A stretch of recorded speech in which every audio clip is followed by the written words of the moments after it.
Yo les trashers! Vous êtes peut-être déjà tombé sur des images anciennes présentant un futur idéalisé. Robots, voitures volantes et hoverboard auraient dû être notre quotidien dès l'an 2000.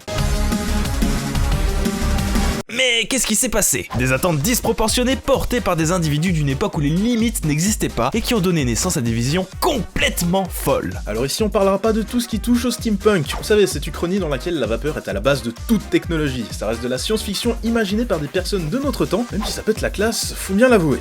Ce qui nous intéresse aujourd'hui touche aux prédictions faites par les hommes du siècle dernier. Ils y croyaient dur comme fer, ils sont choqués déçus, et vous le serez bientôt. Robots et vie de famille. S'il y a bien une chose que le futur est censé améliorer, c'est bel et bien notre quotidien. Dans un premier temps, les innovations envisagées concernaient essentiellement la maison, son fonctionnement, son agencement et ce que ça allait nous apporter concrètement. Le robot devait s'inviter un peu partout pour nous faire gagner du temps et nous offrir plus de confort. Fini les corvées ménagères, votre linge se lavera automatiquement une fois placé dans le dressing. La cuisine, vous n'avez plus à vous en occuper. Un simple programme à lancer sur le four, 2 minutes d'attente durant lesquelles madame peut acheter des vêtements en ligne et c'est prêt. Level 4, please.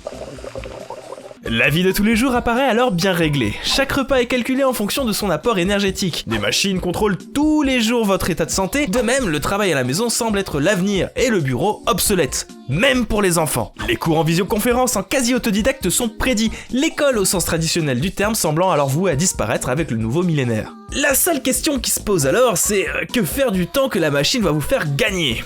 La technologie, c'est marrant, mais ne nous déshumanisons pas, blablabla, les enfants ont besoin d'aller à l'école pour voir des enfants, blablabla, que va faire ma femme, blablabla, oui, parce que quand même, dans le turfu, les traditions sont intactes, madame est maîtresse du foyer. Ce qui est marrant, cela dit, c'est qu'à bien y regarder, pas mal des innovations imaginées sont aujourd'hui partie intégrante de notre quotidien. On a des applications pour checker notre santé tous les jours, l'achat en ligne par internet est banal, les conversations Skype sont monnaie courante. De mon côté, j'attends toujours le piano qui devine vos mélodies sans vous ayez jamais besoin d'apprendre un instrument. Les transports. Vous savez de quoi on va parler? Les voitures volantes, un des plus gros fantasmes de l'humanité depuis des dizaines d'années. Alors il y a deux écoles, ceux qui prédisaient des voitures hybrides pouvant se transformer à volonté, et des autres qui voyaient carrément la disparition des routes et des automobilistes moyens qui voleraient au KLM parmi les avions de ligne. Là où on était d'accord, c'est sur la sécurité. Sur les représentations des voitures de l'an 2000, il n'y a jamais d'accident, jamais de panne, aucun souci technique, les voitures brillent et leurs conducteurs sont sereins. D'ailleurs conducteur c'est un bien grand mot, parce que souvent plus besoin de volant, les voitures sont pleines à craquer de technologie et se conduisent d'elles-mêmes. Vous pouvez donc lire votre journal, un journal papier bien entendu, tout en étant sur la route. Comme le dit une pub pour du thé froid, la distance fera partie du passé, car l'an 2000 c'est pas que des voitures stylées, c'est aussi des avions, et autant dire que nos Airbus A380 et autres Boeing 777 font pas le figure par rapport aux attentes des années 60. Bah oui, on comptait faire Paris-New York en 1 heure. Rien que ça. L'avion était vu comme le transport en commun du futur, on devait le prendre de nos jours comme on prenait le train ou la voiture à l'époque. D'ailleurs, on estimait que les douanes et les frontières seraient supprimées avant l'an 2000. Lol. Et si vous êtes plutôt amateur de sensations fortes, pourquoi pas faire un petit tour en jetpack ou même en sous-marin familial. N'oublions pas que le must du must, ça reste les voyages spatiaux, qui comme chacun le sait, font partie de notre quotidien depuis l'an 2000. Ou pas. Les villes du turfu. Mais que serait le futur sans des villes qui pètent trop la classe? Techniquement, si vous voyagez dans le temps, c'est la première chose qui doit vous sauter aux yeux. Tout est différent autour de vous. C'est le futur. C'est d'ailleurs ce qui est imaginé lorsque l'on réfléchit à l'avenir. À quoi ressemblera la ville de demain? Aujourd'hui, cette question-là fait rêver. On ne compte pas les architectes qui nous imaginent le Paris de 2050. Le siècle dernier, on voyait les choses en grand. En très grand même. Tout était en hauteur et excessivement excentrique. L'inspiration majeure venait de tout ce qui touchait à la science-fiction comme Flash Gordon. De véritables utopies urbaines sont même nées, comme des villes mobiles qui apportaient la culture aux petites bourgades, théâtres, expositions, etc., etc. On imagine alors des villes aux formes très organiques, modulables en fonction du nombre d'habitants. Ajoutez à cela que les transports sont fortement mis en avant dans ces villes fantasmées. Les routes sont repensées et le moyen de transport fait partie intégrante de l'urbanisation de demain. Enfin, s'il est une chose principale à retenir, c'est que la ville n'a plus de limites. On peut en faire partout. Sous l'eau, sous terre, dans les airs, dans l'espace, sur la lune. Les progrès techniques sont des sources d'inspiration pour de nombreux architectes, mais pas que. En effet, si la ville de demain est essentiellement verticale, et dans des endroits parfois improbables, c'est pas pour rien. Dans le futur, il y aura plein d'humains, genre vraiment beaucoup, et on a besoin de place et de simplicité. L'omniprésence des écrans.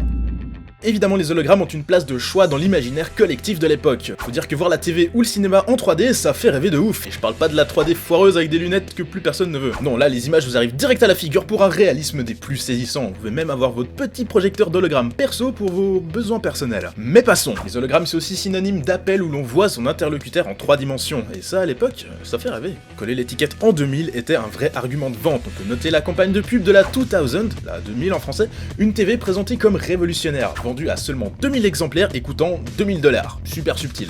La télévision était vue comme allant prendre de plus en plus d'importance, elle devait être partout en 2000, amenant carrément la mort pure et simple du théâtre pour certains penseurs. On avait même prédit l'impact de la TV sur la vie politique. Bon, ils étaient allés un peu loin en remplaçant carrément les politiciens par des acteurs, mais l'idée était là. L'image publique devait devenir maîtrisée et devenait aussi importante que le fond.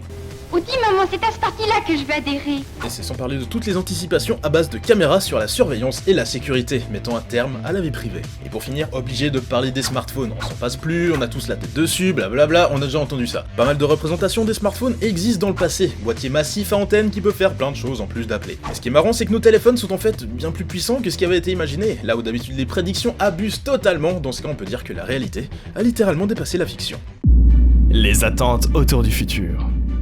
L'homme du siècle dernier avait d'importantes attentes concernant le passage au nouveau millénaire. En même temps, faut le comprendre, la période d'après-guerre est marquée par d'importants bouleversements, qu'ils soient d'ordre économique, démographique ou technologique. C'est le baby-boom, le nucléaire, le premier pas sur la Lune, et tout le monde croit dur comme fer en la science comme salut de l'humanité. En même temps, c'est les 30 glorieuses, l'humanité est optimiste, putain. Ce qui est imagination est du domaine du possible. En fait, tout est possible. C'est un peu ce qui explique toutes ces hypothèses farfelues sur comment aurait dû être l'an 2000. D'ailleurs, il y a qu'à regarder aujourd'hui quelles sont nos prévisions pour aller, disons, 2050, 2100. Si quelques rares optimistes demeurent et nous poussent à croire que l'être humain ira conquérir l'espace, globalement, l'avenir est plutôt morose. Monde post-apocalyptique, guerre continue, sol infertile, obligation de quitter la Terre, etc. J'en passe et des meilleurs. Pourquoi un tel changement ? Eh bien, l'optimisme des 60s s'est fait succéder par un pessimisme généralisé. Tout va mal et tout ne fera qu'empirer. Mais notre vision du futur sera toujours déformée parce qu'on l'imagine à partir de ce qu'on connaît déjà. S'il y a bien une chose qu'on pense intangible à tort, c'est les mœurs. Or, elles suivent elles aussi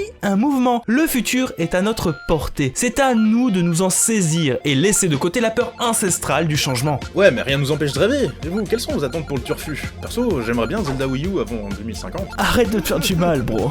La vidéo s'arrête ici, en souhaitant qu'elle vous ait plu. N'hésitez pas à faire péter les pouces bleus, à vous abonner et à partager la vidéo un peu partout où c'est possible. On vous fait des gros poutous. À la semaine prochaine.